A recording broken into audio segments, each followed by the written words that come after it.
தமிழச்சி. இன்னைக்கு இந்த வீடியோல நம்ம எதை பத்தி பார்க்க போறோம் அப்படின்னு பாத்தீங்கன்னா, ஃப்ரைடே நம்மளோட சேனல்ல பெஹல்காம் அட்டாக் பத்தி நம்ம டீடைல்டு வீடியோ ஒன்று போட்டிருந்தோம். இன்னைக்கு அந்த வீடியோவோட பார்ட் 2 அப்படின்னே சொல்லலாம். பார்ட் 2 ஏன் சொல்றேன் அப்படின்னா, அந்த அட்டாக்கு அப்புறமா இந்தியாவோட ரியாக்ஷன், பாகிஸ்தானோட ரியாக்ஷன், இது ரெண்டுமே என்ன, இன்னைக்கு தேதியில என்ன நடந்துகிட்டு இருக்கு அப்படிங்கறது தான் நம்ம வந்து பார்க்க போறோம்.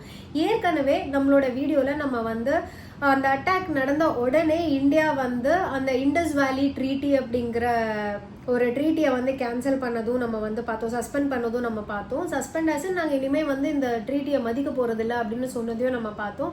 ஆல்சோ பாகிஸ்தான் வந்து அதுக்கு இந்த ஷிம்லா எக்ரிமெண்ட்டை வந்து நாங்கள் வந்து மதிக்க மாட்டோம் அப்படின்னு சொன்னதையும் நம்ம வந்து பார்த்தோம். இப்போ அந்த இண்டஸ் வேலி ட்ரீட்டி நம்ம வந்து சஸ்பெண்ட் பண்ணுறோம் அப்படின்னு கொடுத்த ஸ்டேட்மெண்ட்டோட ஆக்ஷன்ஸாக இந்தியா என்ன பண்ணிக்கிட்டு இருக்காங்க, அதுக்கு பாகிஸ்தான் என்ன சொல்லியிருக்காங்க, இந்த அட்டாக்கு முன்னாடி பாகிஸ்தான் கண்ட்ரியில் ஆக்சுவலி என்ன நடந்திருக்கு அப்படிங்கிற டீடைல்ஸ் தான் நம்ம பார்க்க போறோம். வாங்க ஒன்னொன்னா நம்ம பார்த்துடலாம். டு பிகின் வித், இந்த இண்டஸ் வேலி ட்ரீட்டி அதை வந்து நாங்கள் கேன்சல் பண்றோம், இந்த எக்ரிமெண்ட் வந்து நாங்கள் சஸ்பெண்ட் பண்றோம், இதுக்கப்புறமா இந்த எக்ரிமெண்டோட டேர்ம்ஸை நாங்கள் மதிக்கணும் அப்படின்ற அவசியம் எங்களுக்கு இல்லை, ஏன்னா நீங்கள் அவ்வளோ மோசமாக நடந்துக்கிட்டீங்க அப்படின்னு இந்தியா சொன்னதோட பிரதிபலனா என்ன நடந்திருக்கு அப்படின்னு பார்த்தீங்கன்னா, நேத்து இந்தியா வந்து பாகிஸ்தானோட சில இடங்கள்ல, பாகிஸ்தான் சொல்ல முடியாது, பாகிஸ்தான் ஆக்கிரமிப்பு காஷ்மீர்ல சில இடங்கள்ல இந்த தண்ணி இருக்கு இல்லைங்களா, டேம் கட்டி அந்த டேம் மூலமா கொஞ்சம் கொஞ்சமா ரிலீஸ் பண்ணுவோம் இல்லைங்களா, நம்மளுக்கு வந்து செம்பரம்பாக்கம் ஏரியெல்லாம் நம்மளுக்கு தெரியும். ஸோ அந்த மாதிரி கொஞ்சம் கொஞ்சமா திறக்க வேண்டிய டேமை எந்த இன்ஃபர்மேஷனும் இல்லாமல், ப்ரையர் இன்ஃபர்மேஷனும் இல்லாமல் அவங்க வந்து திறந்துட்டாங்க. அதனால 2-3 பகுதிகளில் பயங்கரமாக வந்து ஃப்ளட்டு வந்துருச்சு அப்படின்றது பாகிஸ்தானோட கிளைமாக இருக்குது. ஃப்ளட்டு அப்படின்னா ஆளுங்க அடிச்சுட்டு போய் வீடு கீடெல்லாம் இடிஞ்சு போய் அந்த மாதிரிலாம் கிடையாது. பட் கொஞ்சம் ஜாஸ்தியான தண்ணி எந்த இன்ஃபர்மேஷனும் இல்லாமல் இவங்க வந்து திறந்து விட்டுட்டாங்க அப்படின்னு பாகிஸ்தான் சொல்கிறாங்க. ஆல்சோ இப்போ நம்ம வந்து இந்த ட்ரீட்டியை நாங்கள் மதிக்க மாட்டோம் அப்படின்னு சொன்னதுனால உடனே இந்த தண்ணியெல்லாம் நம்ம வந்து மறிச்சிட முடியுமா, இந்தியாவிலேருந்து பாகிஸ்தானுக்குள்ளே போகிற தண்ணியை நம்மளால மறிச்சிட முடியுமா அப்படின்னு கேட்டால் கண்டிப்பாக முடியாது.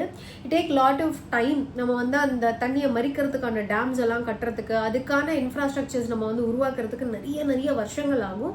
பட் இப்போ நம்மளால இமீடியட்டா பண்ண முடியறது என்ன அப்படின்னா, அந்த ஃப்ளோயிங் டேட்டாஸ், அதாவது இந்தியா வந்து பாகிஸ்தான் கூட இப்போ தண்ணி எவ்வளோ இருக்கு, எவ்வளோ ரிசர்வாயர்ஸ் இருக்கு, அந்த ரிசர்வாயர்ஸ்ல எவ்வளோ தண்ணி நம்ம பதுக்கி வச்சிருக்கோம் அண்ட் தேக்கி வச்சிருக்கோம், அண்ட் எவ்வளோ நம்ம ரிலீஸ் பண்றோம், அந்த இண்டஸ் வேலியோட ஃப்ளோயிங் டேட்டாஸ் என்ன அப்படிங்கிற மாதிரியான டீடைல்ஸ், அண்ட் அந்த வாட்டரை பேஸ் பண்ணி நம்ம பண்ணிக்கிட்டு இருக்கிற ப்ராஜெக்ட்ஸோட டீடைல்ஸ், இது எல்லாமே வந்து பாகிஸ்தானுக்கு நம்ம அப்டேட் பண்ணிட்டு இருப்போம் அப்படின்னு தெரிஞ்சுக்கோங்க.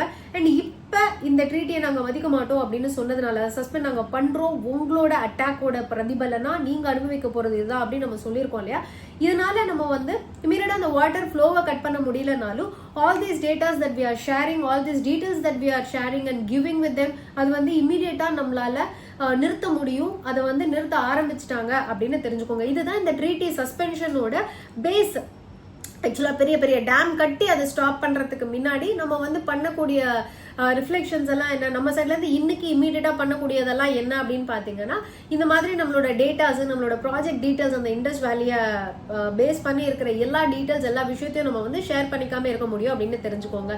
அடுத்து இப்ப இதனால அவங்க சைட்ல இருந்து அவங்க சொல்றது என்னன்னா, ஃபர்ஸ்ட் பாகிஸ்தான் வந்து they are denying the attack, நாங்க வந்து இந்த அட்டாக்கை பண்ணவே இல்லை, எங்களுக்கும் இதுக்கும் சம்பந்தமே இல்லை அப்படின்னு சொல்லி அவங்க சொல்றாங்க. ஃபர்ஸ்ட் அட்டாக் நடந்த உடனே அவங்களோட நாட்டில் இயங்கிட்டு இருக்கிற ஒரு தீவிரவாத அமைப்பு, ஆமா இதுக்கு நாங்க தான் காரணம், அந்த எல்இடி அப்படிங்கிற அமைப்பு இதுக்கு நாங்க தான் காரணம் அப்படின்னு சொன்னாங்க இல்லைங்களா. இப்ப அவங்களுமே வந்து பேக் அடிக்கிறாங்க, இல்ல அது வந்து நாங்க சொல்லல, எங்களோட அக்கௌண்ட் யாரோ ஹேக் பண்ணி சொல்றாங்க, இந்த அட்டாக்குக்கும் எங்களுக்கும் சம்பந்தமே இல்லை அப்படின்னு அவங்களும் சொல்றாங்க அப்படின்னு தெரிஞ்சுக்கோங்க. பட் இந்த அட்டாக்கு முன்னாடி பாகிஸ்தான், முன்னாடினா அன்னைக்கு காலையில நான் சொல்ல வரல, ஒரு நாள் 2 நாள் முன்னாடி பாகிஸ்தானி ஜெனரல் முனீர் அப்படிங்கிறவர் ஒரு ஸ்டேட்மெண்ட் கொடுத்திருக்காரு. என்ன அப்படின்னு பாத்தீங்கன்னா, காஷ்மீர் அப்படிங்கிறது எங்களோட ஜகுலர் வெயின் மாதிரி, and important vein in our human பாடின்னு தெரிஞ்சுக்கோங்க.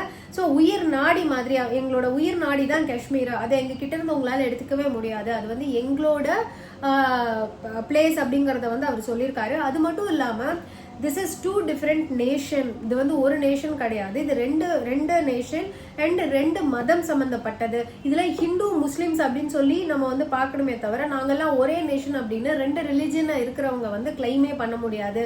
இந்த மதத்தை சேர்ந்தவங்க இந்த கண்ட்ரி, இந்த மதத்தை சேர்ந்தவங்க இந்த கண்ட்ரி அப்படின்னு நீங்க வந்து பிரிச்சு பார்த்தா மட்டும்தான் வந்து இந்த பிரச்சனைக்கெல்லாம் ஒரு முடிவு அப்படிங்கிற மாதிரி ஒரு கேவலமான ஸ்டேட்மெண்ட் வந்து ஒன்று கொடுத்திருக்காரு அப்படின்னு தெரிஞ்சுக்கோங்க. அதுக்கப்புறமா தான் இந்த அட்டாக் நடந்திருக்கு. ஸ்டில் பாகிஸ்தானி கவர்மெண்ட் வந்து இல்ல இதுக்கும் எங்களுக்கும் எந்த சம்மந்தமும் கிடையாது, நாங்க வந்து இதை அவுட் ரைட்டா டினை பண்றோம் அப்படின்னு தான் சொல்லிட்டு இருக்காங்க அப்படின்னு தெரிஞ்சுக்கோங்க.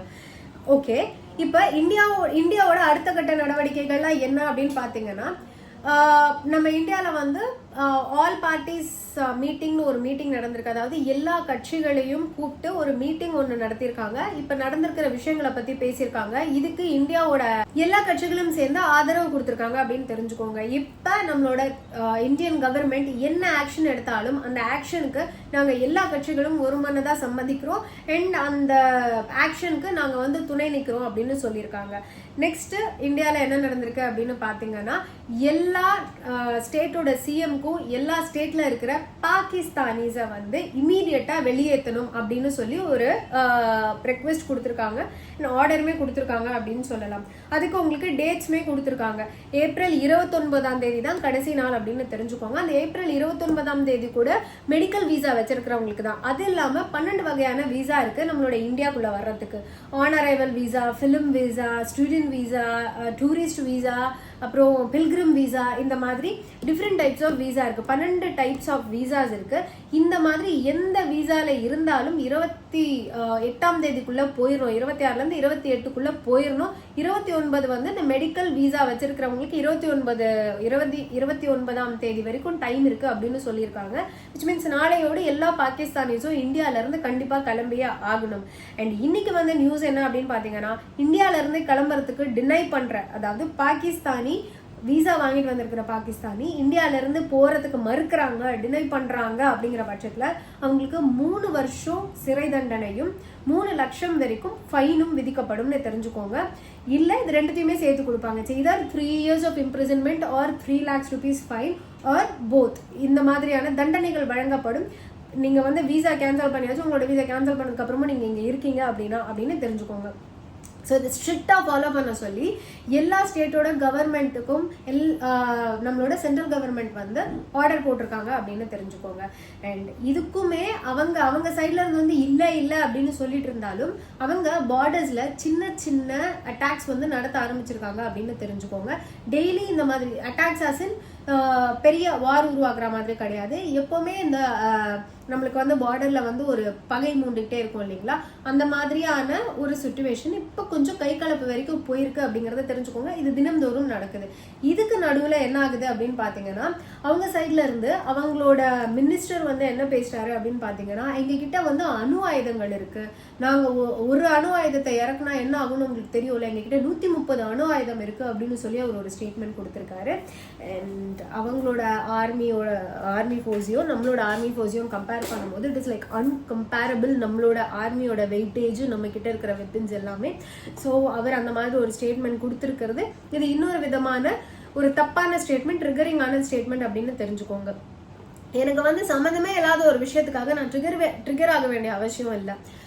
இன்னொரு பக்கம் அவங்களோட பிஎம் என்ன சொல்லிட்டு இருக்காரு அப்படின்னு பாத்தீங்கன்னா, அதாவது பாகிஸ்தானோட பிஎம் என்ன சொல்லிட்டு இருக்காரு அப்படின்னு பாத்தீங்கன்னா, எங்களுக்கு வந்து மியூச்சுவலான ஒரு கண்ட்ரி வந்து ஒரு இன்ட்ரோகேஷன் நடத்திட்டோம், அதுக்கு வந்து நாங்க வந்து ஒத்துக்கிறோம், இன்வெஸ்டிகேஷன் நடத்திட்டோம், நாங்க வந்து ஒத்துக்கிறோம், எங்க மேல எந்த தப்புமே கிடையாது, இந்தியா பண்ண வேண்டாம், பாகிஸ்தானும் பண்ண வேண்டாம், வேற ஏதாவது ஒரு கண்ட்ரி, இப்ப ரஷ்யா மாதிரியோ இல்ல சைனா மாதிரியோ ஏதாவது ஒரு கண்ட்ரி வந்து எங்களுக்கு இந்த இன்வெஸ்டிகேஷன் பண்ணி எங்களுக்கு இதுல சம்பந்தம் இருக்கா இல்லையா அப்படின்னு சொல்லட்டும், அவங்க கண்டுபிடிச்சு சொல்லட்டும், இதுக்கு நாங்க வந்து ஒத்துக்கிறோம், இதுக்கு நாங்க தயாரா இருக்கோம் அப்படின்னு அவர் ஒரு ஸ்டேட்மெண்ட் கொடுக்குறாரு.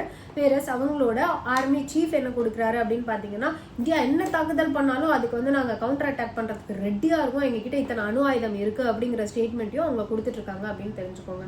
உலக நாடுகளை பொறுத்த வரைக்கும் யுஎஸ், சிங்கப்பூர், கனடா, அப்புறம் சவுதி அரேபியா, யுஏஇ கண்ட்ரிஸ், இவங்க எல்லாருமே இந்தியாவுக்கு சப்போர்ட் பண்றாங்க. இதுல யூஎஸோட பிரசிடென்ட் என்ன சொல்லியிருக்காருன்னா, இந்தியாவுக்கும் பாகிஸ்தானுக்கும் 60-70 வருஷமாவே வந்து பிரச்சனை போய்கிட்டு இருக்கு, இவங்களே இன்னைக்கு அடிச்சுக்குவாங்க, நாளைக்கு குடிப்பாங்க, இல்லை நம்ம தலையிட வேண்டிய அவசியம் இல்லை, அவங்களே பேசி சரி பண்ணிப்பாங்க அப்படின்னு சொல்லியிருக்காங்க. சைனா எப்பவுமே பாகிஸ்தானுக்கு சப்போர்ட் பண்றவங்க இந்த வாட்டி பாகிஸ்தானுக்கு நாங்கள் சப்போர்ட் பண்றோம்ன்ற ஸ்டேட்மெண்ட்டை கொடுக்கல, இந்தியாவுக்கு சப்போர்ட் பண்றோம்ன்ற ஸ்டேட்மெண்ட்டையும் கொடுக்கல. அவங்களும் ஒரு மாதிரி நியூட்ரல் ரியாக்ஷன் கொடுத்துட்டு இருக்காங்க. வேறஸ் யுஏஇ கண்ட்ரிஸாக இருக்கட்டும், சிங்கப்பூராக இருக்கட்டும், கேனடாவாக இருக்கட்டும், மற்ற கண்ட்ரிஸாக இருக்கட்டும், நாங்கள் வந்து வாட் எவர் இந்தியா டூ நாங்கள் வந்து சப்போர்ட் பண்ணுறோம் அப்படின்னு சொல்லியிருக்காங்க. இதுக்கு நடுவில் யூஎஸோட FBI ஹெட் இருக்காரு இல்லைங்களா, அவர் என்ன சொல்லியிருக்காரு அப்படின்னா, நாங்கள் இந்தியாவுக்கு கம்ப்ளீட் சப்போர்ட் தரோம், இங்கே எந்த ஆக்ஷன் எடுத்தாலும் எண்ட் டு எண்ட் நாங்கள் வந்து எங்களோட சப்போர்ட், எங்களோட ஆதரவு வந்து இந்தியாவுக்கு தான் அப்படின்றத சொல்லியிருக்காங்க. ஸோ ஒரு பக்கம் இந்தியாவில் வந்து வாட் எவர் யூ டூ நாங்கள் வந்து சப்போர்ட் பண்ணுறோம் அப்படின்னு இந்தியாவோட அனைத்து கட்சிகளும் இந்தியன் கவர்மெண்ட்டுக்கு சப்போர்ட் பண்ணுறதா இருக்கட்டும், உலக நாடுகள் இந்தியாவுக்கு சப்போர்ட் பண்ணுறதா இருக்கட்டும். இன்னொரு பக்கம் பாகிஸ்தான்ஸ் வந்து எனக்கும் இதுக்கும் சம்மந்தமே கிடையாது, எனக்கு வந்து மியூச்சுவலாக ஒரு கண்ட்ரி வந்து இதை இன்வெஸ்டிகேட் பண்ணி எங்களுக்கு ரிப்போர்ட் தரட்டும், அதுக்கு நாங்கள் வந்து கம்ப்ளீட்டாக ஒத்துழைக்கிறோம் அப்படின்னு கொடுக்குற ஸ்டேட்மெண்ட்டாக இருக்கட்டும்.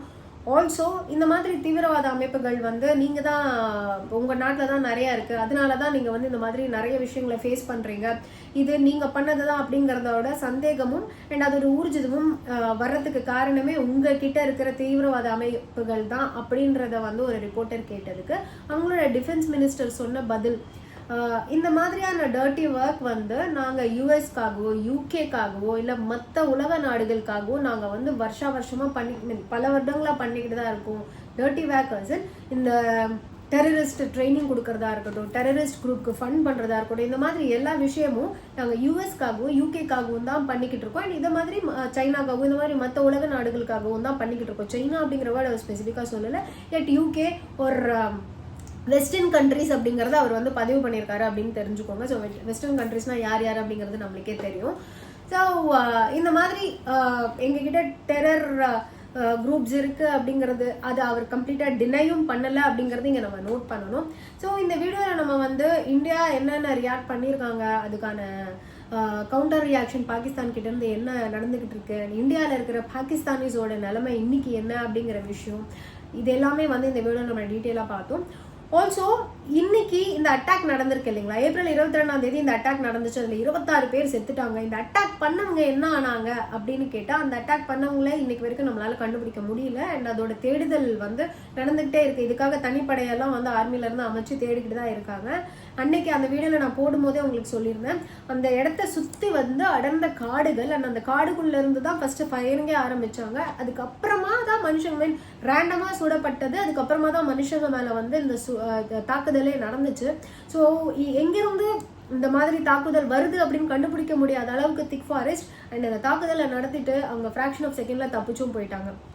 நீங்கள் வந்து ஒரு கேள்வி கேட்கலாம், இது வந்து காஷ்மீர் அப்படிங்கிறது எப்பவுமே ஒரு பரபரப்பான ஒரு இடமாச்சு, அங்கே இந்த மாதிரி ஒரு தாக்குதல் நடக்கும்போது இமீடியட்டாக ஏன் எந்த ஒரு ஃபோர்ஸும் அவங்க மேலே கவுண்டர் அட்டாக் பண்ணலை, ஏன் அவங்களால ஒருத்தவங்களை கூட நம்மளால பிடிக்க முடியல அப்படிங்கிற கேள்வி நம்ம எல்லாருக்குமே இருக்கும். அண்ட் இதே கேள்வி நம்மளோட இந்தியன் கவர்மெண்ட் கிட்ட எல்லா கட்சிகளோட மீட்டிங் நடந்தப்ப கேட்கப்பட்ட போது அவங்க சொன்ன பதில் என்ன அப்படின்னு பார்த்தீங்கன்னா, இந்த பெஹல்ஹம் அப்படிங்கிற அந்த இடம் இருக்கு இல்லைங்களா, வேலி இருக்கு இல்லைங்களா, அந்த வேலி ஜூன் மாசத்துலயும் ஜூலை மாசத்துலயும் தான் திறந்தே இருக்குமா, மற்ற டைம் எல்லாம் அது எல்லாமே ரெஸ்ட்ரிக்டட் ஏரியா அப்படின்னு சொல்லப்படுது. அதாவது ஏப்ரல்லாம் அந்த இடம் வந்து கண்டிப்பா ஓப்பனா மக்களுக்கு வந்து ஓப்பனா இருக்க வேண்டிய இடமே கிடையாது, அது வந்து க்ளோஸ்டு டைம் பீரியட். இது இப்போ இது எந்த ஃபோர்ஸ்க்கும் இன்ஃபார்ம் பண்ணாம யார்கிட்டயோ பெர்மிஷனே கேட்காம அன்அஃபிஷியலாக அந்த இடத்த வந்து பப்ளிக் ஓப்பன் பண்ணி விட்டுருக்காங்க. இந்த விஷயம் அந்த அட்டாக் நடந்ததுக்கு அப்புறம் தான் ஃபோர்ஸஸ்க்கு தெரிய வந்து, and as I told you earlier, இந்த இடத்துக்கு போய் ரீச் ஆகணும்னா இம்மீடியட்டாக நம்ம நினச்ச மாதிரி ஒரு வண்டி எடுத்துகிட்டு போய் 1 hourல சேர்ந்துட முடியாது. ஒரு ஸ்பெசிஃபிக் டிஸ்டன்ஸ்க்கு அப்புறமா உங்களுக்கு வண்டியே போக முடியாத அளவுக்கு ஃபுல்லாக அடர்ந்த காடுகள், நம்ம வந்து போனி மேலே தான் போகணும். ஸோ இந்த மாதிரி ஃபோர்ஸஸ் போய் அந்த இடத்துல ரீச் ஆகிறதுக்குள்ள தீவிரவாதிகள் வந்து தப்பிச்சிட்டாங்க அப்படிங்கிறது தான் கவர்மெண்ட் சொல்கிற statement. I actually mist out to record this, அதனால தான் நான் வந்து இப்போ ரெக்கார்ட் பண்ணி இந்த வீடியோவில் இதை நான் அட்டாச் பண்ணியிருக்கேன்.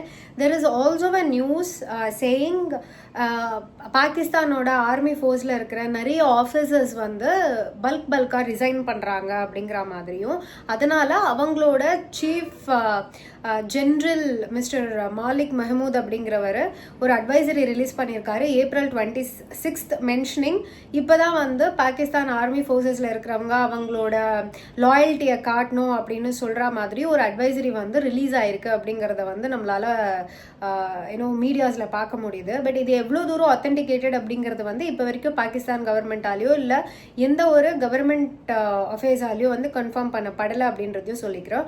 ஆல்சோ அவங்களோட ஆர்மி சீஃப் மிஸ்டர் முனீர் அப்படிங்கிறவர் வந்து அவரோட ஃபேமிலியோடு பாகிஸ்தான்லேருந்து கிளம்பி போயிட்டாரு, அவர் வந்து இப்போ பாகிஸ்தான்லேயே இல்லை அப்படிங்கிற மாதிரியான நிறைய விஷயங்களும் வந்து மீடியாவில் போய்கிட்டு இருக்கு. இது ஃபால்ஸ் அப்படின்னு நிரூபிக்கிறதுக்காக பாகிஸ்தானோட பிரைம் மினிஸ்டர் அண்ட் அவரோட ஆஃபீஸ்ல இருந்து ஒரு ஃபோட்டோ ரிலீஸ் பண்ணியிருக்காங்க. அதில் மிஸ்டர் முனீர் பாகிஸ்தானோட பிரைம் மினிஸ்டர் இவங்கெல்லாம் சேர்ந்து ஒரு ஈவெண்ட் அட்டென்ட் பண்ண மாதிரி. பட் அந்த ஈவெண்ட் வந்து அந்த ஃபோட்டோ வந்து பழையசு, அது வந்து புதுசு கிடையாது அப்படிங்கிற மாதிரியான காசிப்ஸ் அதுவுமே கான்ட்ரவர்சிஸுமே வந்து நம்ம பார்க்க முடியுது. ஸோ ஆன் தி ஹோல் இந்தியாவுக்கும் பாகிஸ்தானுக்கும் நடுவில் நடக்கிற பிரச்சனைகளில் பாகிஸ்தானில் வர நிறைய இந்த மாதிரியான ரூமர்ஸ் நம்ம பார்க்க முடியுது. ஸோ பாகிஸ்தானில் போய் பார்த்தா தான் தெரியும் இந்தியாவை பற்றி என்னென்ன ரூமர்ஸ் போய்கிட்டு இருக்கு அப்படின்னு. இந்த வீடியோவில் நம்ம பெஹல்காம் அட்டாக்ல என்ன நடந்துச்சு, ஏன் அவங்களை இன்னைக்கு வரைக்கும் நம்மளால அரெஸ்ட் பண்ண முடியல, அண்ட் இந்தியன் கவர்மெண்டோட ஆக்ஷன் என்ன, அதுக்கான பாகிஸ்தானோட ரியாக்ஷன் என்ன, உலக நாடுகளோட ஆதரவு யார் யாருக்கு இருக்குன்றதை தெளிவாக பார்த்துருப்போம்.